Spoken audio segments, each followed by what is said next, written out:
Hello friends, स्वागत है आपका अपना YouTube channel study with Mukesh GS में। आज हम लोग बिहार पुलिस का न्यू प्रैक्टिस सेट जो चच्चू पब्लिकेशन का लाए हैं, आज हम लोग इसका प्रैक्टिस सेट 1 देखेंगे। यह प्रैक्टिस सेट बिल्कुल एग्जाम पैटर्न पर आधारित है, तो आप लोग इसे जरूर देखिएगा। और अभी तक जो इस चैनल को सब्सक्राइब नहीं किया, सब्सक्राइब जरूर कर लीजिएगा। अगर इसका पीडीएफ चाहिए तो इसका टेलीग्राम का लिंक डिस्क्रिप्शन में दे दिया गया है, वहाँ से इसका पीडीएफ प्राप्त कर सकते हैं। और जैसे कि आप लोग को मालूम होगा कि एग्जाम डेट 24 सितंबर, 1, 7 और 15 अक्टूबर को दे दिया गया है, तो आप लोग इसके लिए तैयारी से ही लग जाइए। बहुत कम समय बचा हुआ है। तो वही चलिए प्रश्न की ओर बढ़ते हैं। हरित क्रांति से किस भारतीय प्रधानमंत्री का नाम जोड़ा जाता है? तो हरित क्रांति से किनका नाम जोड़ा जाता है? तो हरित क्रांति से स्वर्गीय लाल बहादुर शास्त्री का नाम जोड़ा जाता है। इसका ऑप्शन जो है ए सही है। हरित क्रांति जो है 1966 से 1967 ईस्वी में लाया गया था। दूसरा प्रश्न है कि कृषि भारत की आत्मा है, यह कथन किसके द्वारा कहा गया था? तो कृषि भारत की आत्मा है, यह कथन किसने दिया था? तो यह कथन जो है महात्मा गांधी जी के द्वारा दिया गया था। इसका ऑप्शन जो है 4 सही है। नेक्स्ट प्रश्न है कि भारत में विदेशी विनिमय प्रबंधन अधिनियम फेमा कब लागू किया गया था? तो फेमा अधिनियम जो है कब लागू किया गया है? तो यह अधिनियम जो है 2000 ईस्वी को लागू किया गया था। इसका ऑप्शन जो है डी सही है।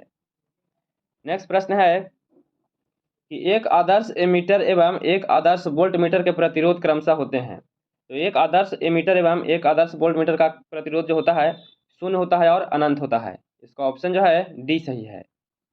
नेक्स्ट प्रश्न है कि एक माध्यम का अपवर्तनांक किस पर निर्भर करता है? तो एक माध्यम का जो अपवर्तनांक है यह माध्यम का तापक्रम पे करता है, आपतित किरण का तरंगदैर्ध्य पे करता है और माध्यम की प्रकृति एवं भौतिक अवस्था पे करता है। तो उपयुक्त में से इस सभी पे करता है, तो इसका उत्तर जो है डी हो जाएगा।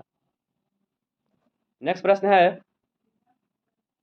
कि निम्नलिखित धातुओं को जल से क्रियाशील आधार पर बढ़ते क्रम में सजाना है। इसे क्या करना है? बढ़ते क्रम में सजाना है। तो इसमें सबसे पहले लोहा हो जाएगा, इसके बाद जस्ता हो जाएगा, इसके बाद मैग्नीशियम हो जाएगा और लास्ट में सोडियम हो जाएगा। अगर इस प्रकार से मैच कराया तो इसका उत्तर जो है बी हो जाएगा। इसका आंसर बी सही है। नेक्स्ट प्रश्न है सूची 1 को सूची 2 के साथ इसे सुमेलित करना है। इसे क्या करना है? सुमेलित करना है। इसमें एक 5वां और हो जाएगा, इसमें चांदी हो जाएगा। ऊष्मा एवं विद्युत का सर्वोत्तम चालक जो है यह कौन सा है? तो चांदी हो जाएगा। 5 में हो जाएगा। सर्वाधिक पाया जाने वाला धातु जो है कौन सा है? तो एल्युमिनियम हो जाएगा। सर्वाधिक आघातवर्धनीय जो धातु है वह कौन सा हो जाएगा? तो सोना हो जाएगा। इसे 3 से मैच कराएंगे। उत्तम ऊष्मा का दुर्बलतम कमजोर चालक जो है शीशा हो जाएगा। इसे 2 से मैच कराएंगे। और सबसे हल्की धातु जो है वह लिथियम हो जाएगा। इसके साथ 4 से मैच कराएंगे। तो आप लोग इसे मैच करवा लीजिएगा। इसका उत्तर जो है इसका उत्तर सी हो जाएगा। इसका आंसर सी सही है। कौन से लवणों के विलयनों का युग्म अम्लीय प्रकृति का है? तो इनसे पूछा जा रहा है कि अम्लीय प्रकृति का कौन सा है? तो CuSO4 और NH4SO4 है, या जो है अम्लीय है। इसका उत्तर जो है बी सही है और बाकी सब जो है क्षारीय है। नेक्स्ट प्रश्न है कि मानव शरीर में सबसे बड़ी ग्रंथि कौन सा है? तो मानव शरीर का सबसे बड़ी ग्रंथि कौन सा है? तो मानव शरीर का सबसे बड़ी ग्रंथि जो है वह लीवर है। क्या है? लीवर है। इसका उत्तर ए सही है। सर्वाधिक हरा शैवाल रहता है। तो सर्वाधिक हरा शैवाल जो रहता है वह किस में रहता है? तो सर्वाधिक हरा शैवाल अग्नाशय में रहता है। इसका ऑप्शन बी सही है। 11 नंबर प्रश्न है कि निम्नलिखित में कौन सा सही है? इनमें से कौन सा सही दिया गया है? तो राष्ट्रपति एक निर्वाचन मंडल द्वारा निर्वाचित होता है। यह बिल्कुल सही है।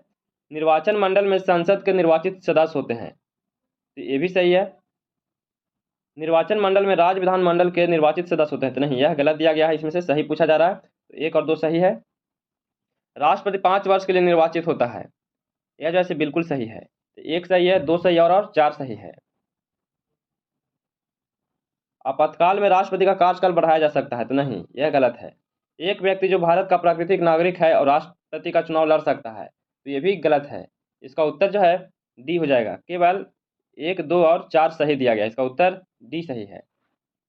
12 नंबर प्रश्न है कि निम्नलिखित में से कौन सा सही है? इनमें से कौन सा सही दिया गया है? इसमें सही पूछा जा रहा है। तो उच्च न्यायालय के न्यायाधीश की नियुक्ति राष्ट्रपति के द्वारा किया जाता है, यह बिल्कुल सही है। राष्ट्रपति भारत के मुख्य न्यायाधीश से परामर्श लेकर उच्च न्यायालय के न्यायाधीश की नियुक्ति करते हैं, तो ये भी सही है। राष्ट्रपति राज्य के राज्यपाल से भी परामर्श करते हैं, तो ये भी सही है।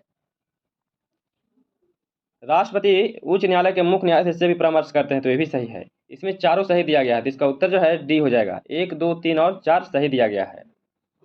13 नंबर प्रश्न है कि भारत का एक नागरिक विधानसभा का चुनाव लड़ना चाहता है, किंतु वह विभक्त वित्त का वह विकृत चित्त का है। इसकी घोषणा कौन करता है? इसकी घोषणा किसके द्वारा किया जाता है? इसकी घोषणा जो है मुख्य चिकित्सा और स्वास्थ्य अधिकार के द्वारा किया जाता है। इसका ऑप्शन जो है डी सही है। इसका उत्तर डी हो जाएगा। नेक्स्ट प्रश्न देखते हैं। एक विधेयक विधानसभा द्वारा पारित कर दिया गया और विधान परिषद में भेजा गया, इसी बीच विधानसभा विघटित हो गई, अब क्या होगा? तो अब क्या होगा? तो अब जो है विधेयक व्यापक हो जाएगा। इसका उत्तर जो है ए सही है। इसका उत्तर ए हो जाएगा। 15 नंबर प्रश्न है कि भारत में किस कैलेंडर को मान्यता दी गई है? तो भारत में किस कैलेंडर को मान्यता दिया गया है? तो भारत में ग्रेगोरियन कैलेंडर को मान्यता दिया गया है। इसका ऑप्शन जो है बी सही है। 16 नंबर प्रश्न है कि संविधान के किस अनुच्छेद में अल्पसंख्यकों के हितों का संरक्षण का प्रावधान किया गया है? तो अल्पसंख्यकों के हितों का जो संरक्षण का प्रावधान है यह अनुच्छेद 29 में किया गया है। इसका ऑप्शन जो है सी सही है। 17 नंबर प्रश्न है कि राज्यसभा के उपसभापति को पदच्युत करने के विषय में कौन सा सही नहीं है? इसमें से पूछा जा रहा है कि कौन सा सही नहीं दिया गया है। प्रस्ताव संसद के किसी भी सदन में प्रारंभ किया जा सकता है, तो यह जो है बिल्कुल गलत दिया गया है। यह गलत है। प्रस्ताव 14 दिन पूर्व सूचना पर शुरू किया जा सकता है, यह बिल्कुल सही दिया गया है, लेकिन इसमें से सही नहीं पूछा जा रहा है, तो एक जो है यह सही नहीं है। प्रस्ताव पुनः स्थापित करने के लिए सदन के 1/4 सदस्यों के हस्ताक्षर आवश्यक है, यह जो है बिल्कुल गलत है। ये भी गलत है और ये भी गलत है। प्रस्ताव सदन के तत्कालीन सदस्यों के बहुमत से पारित होना चाहिए, यह बिल्कुल सही है। प्रस्ताव सदन में उपस्थित और मतदान करने वाले सदस्यों के बहुमत से पारित होना चाहिए, यह बिल्कुल गलत है। तो 1, 3 और 5 गलत दिया गया है और इसमें से गलत पूछा जा रहा है कि कौन कौन सा गलत है, तो इसका उत्तर जो है सी सही है। 18 नंबर प्रश्न है कि निम्नलिखित में से किस वैदिक ग्रंथ में पुंसवन लेकर मृतक दाह के सामाजिक रीति रिवाज एवं संस्कार वर्णित किए गए हैं? तो यह किस वैदिक ग्रंथ में किया गया है? तो इसका उल्लेख जो है यह गृह सूत्र में किया गया है। इसका ऑप्शन जो है बी सही है। 19 नंबर प्रश्न है कि दक्कन के निम्नलिखित में से किस रियासत से चांद बीबी संबंधित थी? तो चांद बीबी का जो संबंध था वह किस रियासत से था? तो इसका संबंध अहमदनगर से था। इसका ऑप्शन जो है सी सही है। 20 नंबर प्रश्न है कि निम्नलिखित में से किस क्षेत्र में मुगलों से भारतीय संस्कृति का सर्वाधिक योगदान दिया गया है? तो मुगलों से भारतीय संस्कृति का सर्वाधिक योगदान जो दिया गया है किस क्षेत्र में दिया गया है? तो सर्वाधिक योगदान स्थापत्य कला में दिया गया है। इसका ऑप्शन ए सही है। नेक्स्ट प्रश्न है कि महात्मा गांधी द्वारा प्रवर्तित निम्नलिखित में से किस आंदोलन में सरदार पटेल ने अग्रणी की भूमिका निभाया था? तो सरदार पटेल ने अग्रणी का जो भूमिका निभाया था यह किस आंदोलन में निभाया गया था? तो उनके द्वारा यह बारदोली सत्याग्रह में भूमिका निभाया गया था। तो इसका ऑप्शन जो है डी सही है। 22 नंबर प्रश्न है कि राजधानी स्थानांतरण के अवसर पर दिल्ली में बेस के समय इनमें से किस वायसराय पर बम फेंका गया था? तो किस वायसराय पर बम फेंका गया था? तो दिल्ली के बेस के समय में जो बम है वह लॉर्ड हार्डिंग द्वितीय के समय में फेंका गया था। इसका ऑप्शन डी सही है। 23 नंबर प्रश्न है 1929 में किसने भूदान आंदोलन प्रारंभ किया था? 1929 में भूदान आंदोलन किसके द्वारा प्रारंभ किया गया था? तो भूदान आंदोलन जो है 1929 में यह खान अब्दुल गफ्फार खान के द्वारा प्रारंभ किया गया था। इसका ऑप्शन जो है ए सही है। 24 नंबर प्रश्न है कि भारत की स्वतंत्रता के पश्चात इनमें से किसने भूदान आंदोलन प्रारंभ किया था? तो स्वतंत्रता के दौरान जो है भूदान आंदोलन किसके द्वारा प्रारंभ किया गया था? तो भूदान आंदोलन जो है यह आचार्य विनोबा भावे के द्वारा किया गया था। तो इसका ऑप्शन जो है सी सही है। उसमें 1929 दे रहा था। इस प्रश्न में 1929 के आधार पर भूदान आंदोलन जो है यह खान अब्दुल गफ्फार खान हो जाएगा। और 24 नंबर जो प्रश्न है इसमें भूदान आंदोलन जो है वह स्वतंत्रता पश्चात बोला जा रहा है, इसलिए आचार्य विनोबा भावे हो जाएगा। 25 नंबर प्रश्न है कि मानव भूगोल के जनक कौन है? तो मानव भूगोल के जनक कौन है? तो इसका जनक जो है फ्रेडरिक रेटजेल हैं। इसका ऑप्शन ए सही है। 26 नंबर प्रश्न है कि बॉम्बे हाई निम्नलिखित में से किस खनिज के लिए प्रसिद्ध है? तो बॉम्बे हाई जो है किसके लिए प्रसिद्ध है? तो यह प्रसिद्ध है पेट्रोलियम के लिए। इसका ऑप्शन जो है ए सही है। बागनी फसल है, तो बागनी फसल क्या है बताइएगा, इसका उत्तर क्या होगा? तो यह जो है एक प्रकार का चाय है। इसका ऑप्शन डी सही है। 28 नंबर प्रश्न है कि भिलाई इस्पात संयंत्र किस देश के सहयोग से स्थापित किया गया है? तो भिलाई जो है यह किस देश के सहयोग से स्थापित किया गया है? तो भिलाई जो है यह सोवियत संघ रूस के द्वारा लाया गया है। इसका ऑप्शन डी सही है। नेक्स्ट प्रश्न है सीकासेर बांध का निर्माण किस नदी पर हुआ है? तो सीकासेर बांध का निर्माण कहाँ हुआ है? तो इस बांध का निर्माण जो है पैरी नदी पर हुआ है। इसका ऑप्शन डी सही है। पिग्मी का निवास क्षेत्र कहाँ है? तो पिग्मी का निवास क्षेत्र कहाँ है? तो इसका निवास क्षेत्र है जायरे नदी पर। इसका ऑप्शन जो है सी सही है। 31 नंबर प्रश्न है कि विश्व में जनसंख्या का घनत्व प्रति वर्ग किलोमीटर कितना है? तो विश्व में जनसंख्या का घनत्व प्रति वर्ग किलोमीटर जो है कितना है? तो इसका जो है 33 है। कितना है? 33 हो जाएगा। इसका उत्तर ए सही है। 32 नंबर प्रश्न है कि भारतीय अर्थव्यवस्था के द्वितीयक क्षेत्र में किसे शामिल नहीं किया गया है? तो द्वितीयक क्षेत्र में किसे शामिल नहीं किया गया है? तो खनन एवं उत्खनन को द्वितीय क्षेत्र में शामिल नहीं किया गया है। इसका ऑप्शन जो है डी सही है। और बाकी विनिर्माण हो गया, विद्युत हो गया और निर्माण हो गया, ये तीनों को द्वितीय क्षेत्र में शामिल किया गया है। नेक्स्ट प्रश्न है कि वर्ष 2001 से 11 की अवधि में छत्तीसगढ़ की जनसंख्या की दशकीय वृद्धि क्या था? तो छत्तीसगढ़ का जनसंख्या की दशकीय वृद्धि क्या था? तो इसका दशकीय वृद्धि 22.61% था, 22.61% था। तो इसका उत्तर सी सही है। नेक्स्ट प्रश्न है कि निम्नलिखित में से किसे राष्ट्रीय आय कहा जाता है? तो राष्ट्रीय आय किसे कहा जाता है? तो राष्ट्रीय आय जो है शुद्ध घरेलू उत्पाद की कीमत को राष्ट्रीय आय कहा जाता है। इसका ऑप्शन जो है बी सही है। 35 नंबर प्रश्न है कि भारतीय नियोजन में किस अवधि को योजना अवकाश कहा जाता है? तो योजना अवकाश जो है अवकाश से कब तक था? तो योजना अवकाश जो है ये 1966 से 69 की अवधि तक के था। कितने वर्ष का था? 3 वर्ष का था। इसका ऑप्शन जो है ए सही है। किस राज्य के विधानसभा भवन का नाम किसके नाम पर रखा गया है? तो इस राज्य का विधानसभा का जो नाम है किसके नाम पर रखा गया है? तो ये पूछा जा रहा है छत्तीसगढ़ के बारे में। किस राज्य के बारे में? छत्तीसगढ़ के बारे में पूछा जा रहा है। तो यह जो रखा गया है मिनी माता रखा गया है। क्या रखा गया है? मिनी माता रखा गया। तो इसका उत्तर जो है सी सही है। नेक्स्ट प्रश्न है कि इस राज्य की विधानसभा में प्रतिपक्ष का नेता कौन सा है? तो यह भी छत्तीसगढ़ के बारे में पूछा जा रहा है। तो यह जो है इसका उत्तर जो है ए हो जाएगा। इसका आंसर ए सही है। धर्मलाल कौशिक हो जाएगा। यह विपक्ष का नेता है। 38 नंबर प्रश्न है कि गुरु खासीदास राष्ट्रीय उद्यान इस राज्य में निम्न में से किस जिले में स्थित है? तो गुरु खासी राष्ट्रीय उद्यान जो है यह छत्तीसगढ़ में स्थित है। यह जो है यह कोरिया जिला में स्थित है। इसका ऑप्शन जो है बी सही है। छत्तीसगढ़ के कोरिया जिला में स्थित है। धान का कटोरा छत्तीसगढ़ को कहा जाता है। नेक्स्ट प्रश्न है केसी राइट अयस्क इस राज्य में कहाँ पाया जाता है? तो केसी राइट अयस्क जो है यह छत्तीसगढ़ के बारे में पूछा जा रहा है। यह जो है छत्तीसगढ़ के किस जिला में पाया जाता है? तो यह दंतेवाड़ा में पाया जाता है। इसका ऑप्शन जो है ये सही है। 40 नंबर प्रश्न है कि निम्नलिखित में से किस जलप्रपात को भारत का नियाग्रा जलप्रपात कहा जाता है? तो किस जलप्रपात को नियाग्रा जलप्रपात कहा जाता है? तो नियाग्रा जलप्रपात चित्रकूट को कहा जाता है। इसका ऑप्शन जो है सी सही है। नेक्स्ट प्रश्न है कि अंडमान निकोबार द्वीप समूह के किस द्वीप का नाम नेता सुभाष चंद्र बोस द्वीप रख दिया गया है? तो नेता सुभाष चंद्र बोस द्वीप रखा गया, किस द्वीप को रखा गया है? यह रखा गया है रॉस द्वीप को। इसका उत्तर जो है सी सही है। वंदे भारत एक्सप्रेस दिल्ली को किस शहर से जोड़ता है? तो वंदे भारत एक्सप्रेस जो है दिल्ली को किस शहर से जोड़ता है? तो दिल्ली जो है यह वाराणसी को जोड़ता है। इसका ऑप्शन जो है बी सही है। 43 नंबर प्रश्न है कि select the correct the antonym for the word the Westminster. तो इसका उत्तर क्या सही है? इंग्लिश का हम उत्तर बता देते हैं, आप लोग इसे अच्छा से देख लीजिएगा। तो 43 नंबर जो प्रश्न है इसका उत्तर ए हो जाएगा। और इसमें भी साइनोनिम पूछा जा रहा है। तो इसका उत्तर क्या हो जाएगा? इसका उत्तर जो है डी हो जाएगा। इसका आंसर डी सही है। मिसरेबल इसका उत्तर हो जाएगा।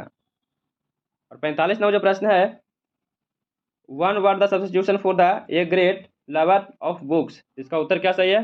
तो 45 नंबर जो इसका उत्तर है सी हो जाएगा। इसका आंसर सी सही है।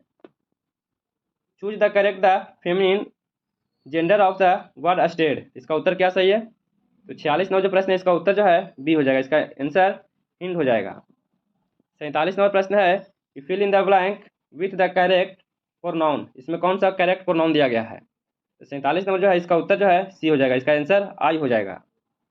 और 48 नंबर प्रश्न है कि फिल इन द ब्लैंक्स इसमें चुना है you try you will not success. इसका उत्तर क्या सही है? तो 48 नंबर जो प्रश्न है इसका उत्तर अनलेस हो जाएगा। इसका आंसर ए सही है।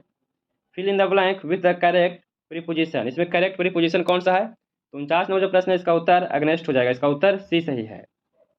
और 50 नंबर प्रश्न है इसमें दिया गया है इसमें करेक्ट सेंटेंस पैसिव चुनना है। You can not pump the ocean dry. इसका उत्तर क्या सही है? तो 50 नंबर जो प्रश्न है इसका उत्तर डी हो जाएगा। The ocean can not be pumped dry हो जाएगा। इसका आंसर डी सही है। 51 नंबर प्रश्न है कि choose the correct the narration. इसमें दिया गया है Rishi told him your bag is new. तो इसका उत्तर क्या सही है? तो 51 नंबर जो प्रश्न है इसका उत्तर बी हो जाएगा। Rishi told him that his bag was new हो जाएगा। इसका उत्तर बी सही है। Which is the correct the spelling for the word the meaning a friendly relationship. इसका उत्तर क्या हो जाएगा? इसका उत्तर जो है सी हो जाएगा। इसका आंसर रैपोर्ट हो जाएगा। यहाँ से मैथ का प्रश्न दिया गया है। तो 53 नंबर जो प्रश्न है इसमें शेषफल पूछा जा रहा है। इसका उत्तर जो है सी हो जाएगा। इसका आंसर 2 सही है। 54 नंबर प्रश्न है इसका उत्तर जो है डी हो जाएगा। इसका आंसर 7 सही है। और 55 नंबर जो प्रश्न है इसका उत्तर ए हो जाएगा। 333 हो जाएगा। इसे जरूर बनाइएगा। 56 नंबर जो प्रश्न है इसका आंसर इसका उत्तर जो है डी हो जाएगा। 310 हो जाएगा।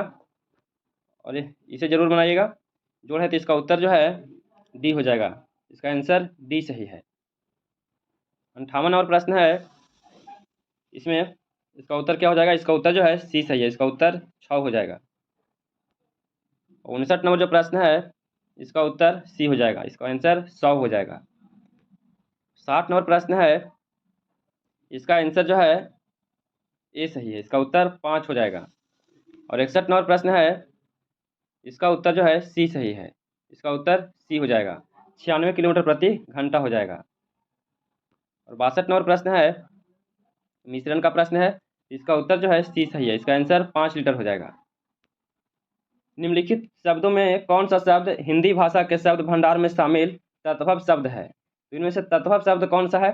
इसका उत्तर जो है सी हो जाएगा। पंख जो है तत्भव शब्द है।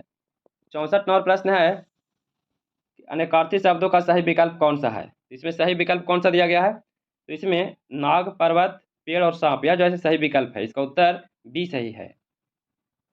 65 नंबर प्रश्न है कि निम्नलिखित में कौन सा शब्द कंज शब्द का पर्यायवाची शब्द नहीं है?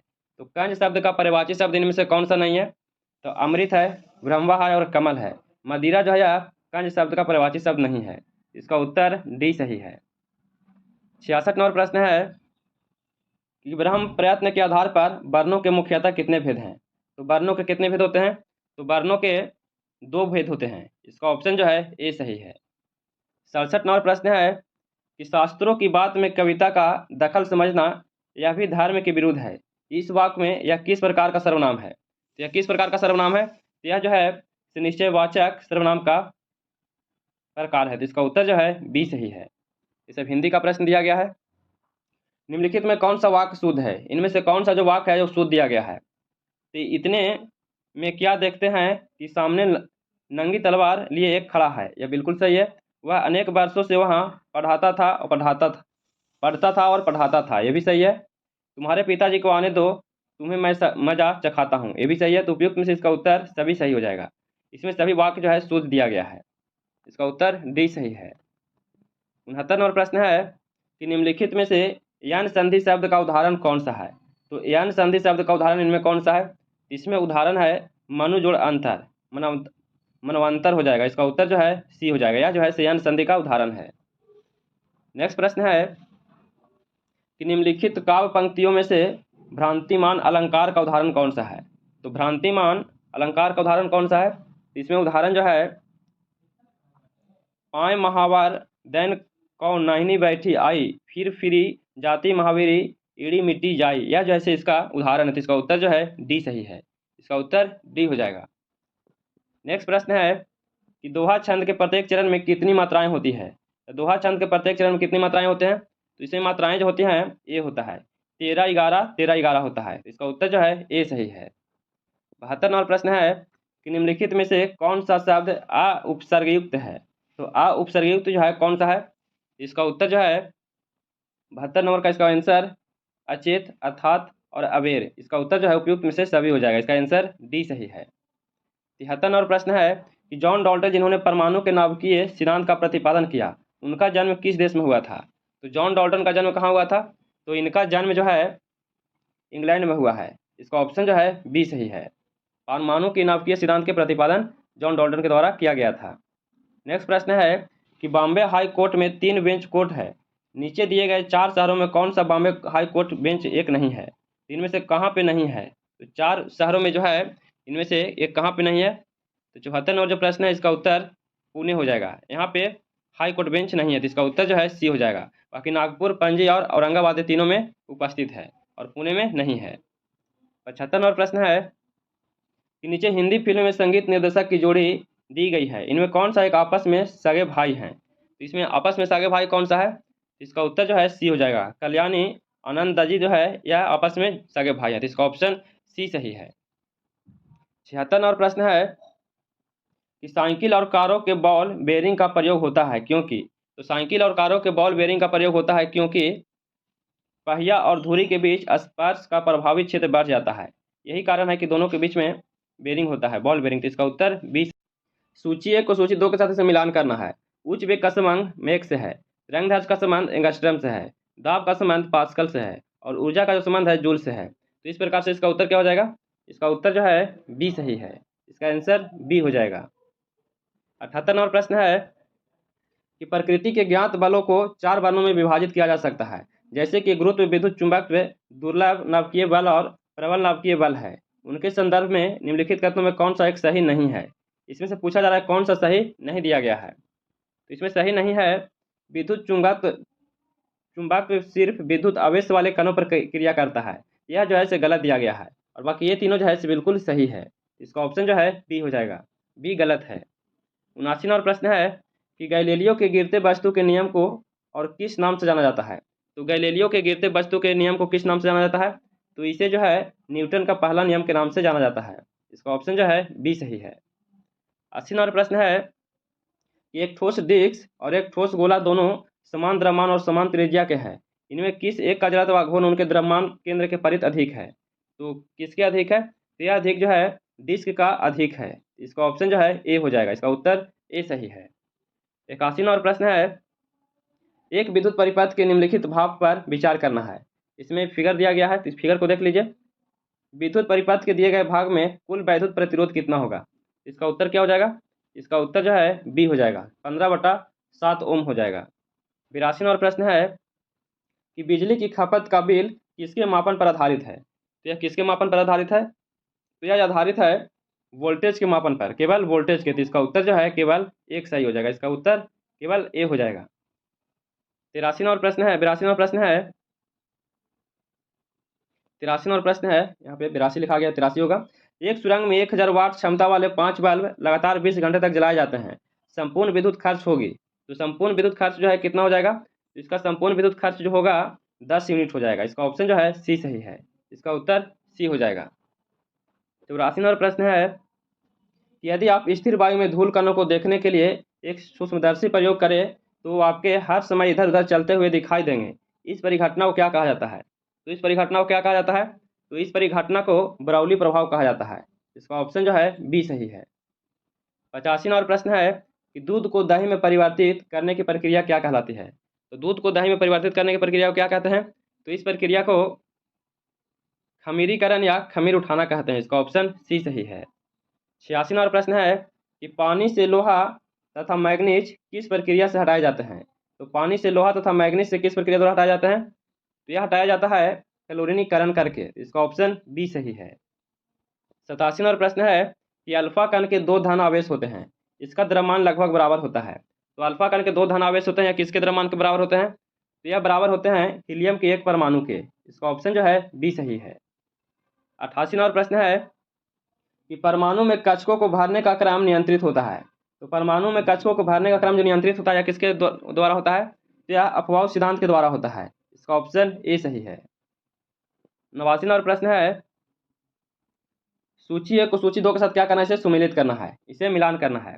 तो शून्य द्रव्यमान इसका संबंध न्यूट्रॉनों से है, आंशिक आवेश जो है इसका संबंध क्वार्क से है और आंशिक परचक्रण जो इसका संबंध पॉजिट्रॉन से है और पूर्णांक परचक्रण जो इसका संबंध फोटोन से है।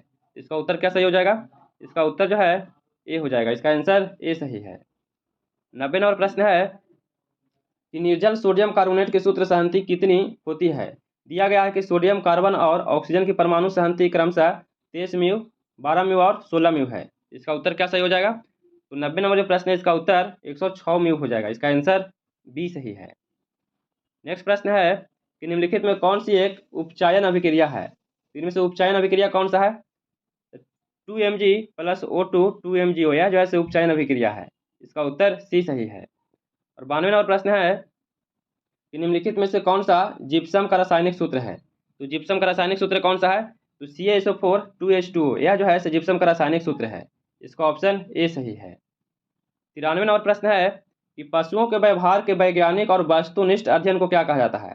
तो पशुओं के व्यवहार के वैज्ञानिक और वस्तुनिष्ठ अध्ययन को क्या कहते हैं, तो इसे एंथोलॉजी कहा जाता है। इसका ऑप्शन जो है ए सही है। नेक्स्ट प्रश्न है कि सेरीकल्चर किससे संबंधित है। तो सेरीकल्चर जो है किससे संबंधित है, तो इसका संबंध रेशम कीट पालन से है। इसका ऑप्शन डी सही है। 95वां नंबर प्रश्न है कि कोशिकाओं के अध्ययन को क्या कहा जाता है। तो कोशिकाओं के अध्ययन को क्या कहते हैं, तो इस अध्ययन को साइटोलॉजी कहा जाता है। इसका ऑप्शन जो है ए सही है। 96वां नंबर प्रश्न है कि साइटोलॉजी जीव विज्ञान की वह शाखा है जिसके अध्ययन से संबंधित है। तो साइटोलॉजी जो है यह किससे संबंधित है, तो इसका संबंध कोशिकाएं से है। इसका ऑप्शन जो है ए सही है। नेक्स्ट प्रश्न है कीड़ों के अध्ययन को क्या कहते हैं। तो कीड़ों के अध्ययन को क्या कहा जाता है, तो कीड़ों के अध्ययन को एंटेमोलॉजी कहा जाता है। इसका ऑप्शन जो है डी सही है। विटीकल्चर को संदर्भित करता है। तो विटीकल्चर को कौन संदर्भित करता है, तो विटीकल्चर को संदर्भित जो करता है अंगूर की खेती करता है। इसका ऑप्शन जो है बी सही है। नेक्स्ट प्रश्न है प्रश्न नंबर 99 है कि निम्नलिखित में कौन सा नाइट्रोजन क्षार डीएनए से संबंधित नहीं है। इनमें से कौन सा जो नाइट्रोजन क्षार और डीएनए से संबंधित नहीं है, तो डीएनए से संबंधित जो नहीं है वह यूरेसिल है, यूरोसिल है। तो इसका ऑप्शन जो है सी सही है, यह जो है संबंधित नहीं है। नेक्स्ट प्रश्न है और आज का अंतिम प्रश्न है कि समान कोशिकांगों में डीएनए से आरएनए तक आनुवंशिक जानकारी की प्रवाह किस प्रक्रिया को कहा जाता है। तो किस प्रक्रिया को कहा जाता है, तो प्रतिलेखन को कहा जाता है। इसका ऑप्शन जो है ए सही है। तो कैसा लगा वीडियो, अगर वीडियो पसंद आया हो तो please like share and subscribe कीजिएगा, दोस्तों के पास शेयर जरूर कीजिएगा। फिर मिलते हैं नए वीडियो के साथ। जय हिंद।